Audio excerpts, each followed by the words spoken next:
Welcome back. Well, civil organizations are currently calling on government to introduce the basic income grant, and they say this will assist in the fight against poverty and hunger in the country. One of the organizations has proposed that the old age grant be increased to 2,500 rand and a special relief grant to 1,000 rand. It further says the funds should assist families afford their basic needs and provide capital to create income. So to discuss this further, we're now joined by Dr. Julie Smith from the Pietermaritzburg Economic Justice and Dignity Group. Thank you so much for joining us, Dr. Smith. And let's talk about this, because I understand you're of the view that the basic income grant needs to be conceptualized to a point where it's more than just it being a poverty relief fund. It needs to create, or rather at least allow its beneficiaries to create, sustainable livelihoods for themselves. Just explain that for us even further.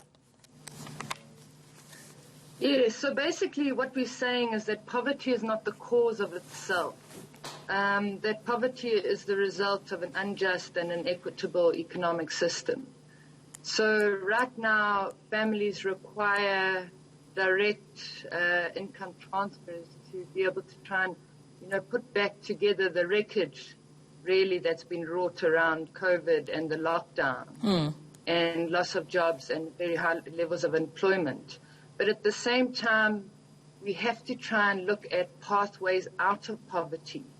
So, because we aren't creating jobs fast enough, we have 10,299,000 black South Africans that are unemployed. Our expanded unemployment rate for black South Africans is sitting at 47.9%. So we aren't going to be able to deal with the, trying to make sure that people are okay through a job. We have to look at it through another lens, and that is, can we put money directly in people's pockets so that they can cover the basic needs and live at a level of dignity, but at the same time try and create a livelihood for people to try and create work for themselves so that we can try and get out of poverty. Right.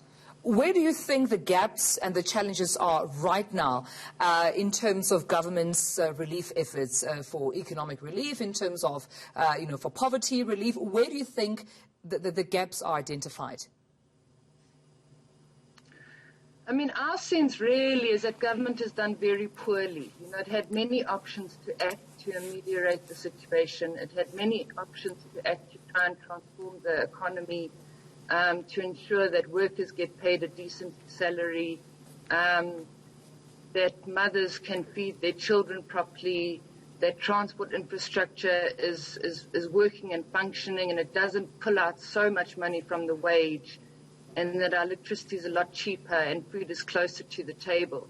It hasn't done any of those things. And people really feel that they've been abandoned.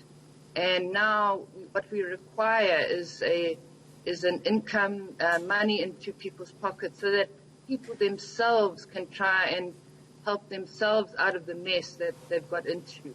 And one of the ways to do it is through a basic income grant. Right.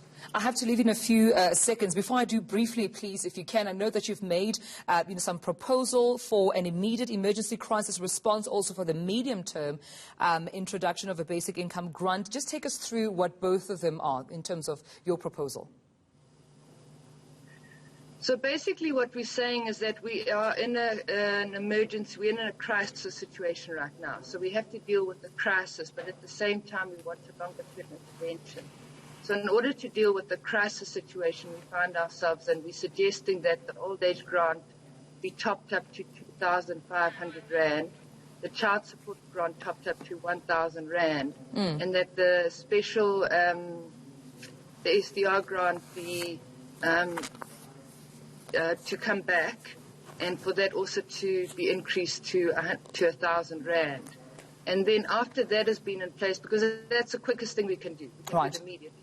Right. Then we start looking at the basic income grant, and we look at it in terms of an amount that meets the upper bound poverty level, and then plus an additional 1,000 rand, which will provide the capital where people can start investing in a new livelihood and to take themselves out of poverty. All right, very crystal clear and straight to the point. Thank you so much, Dr. Julie Smith, for talking to us there from the Pietermaritzburg Economic Justice and Dignity Group.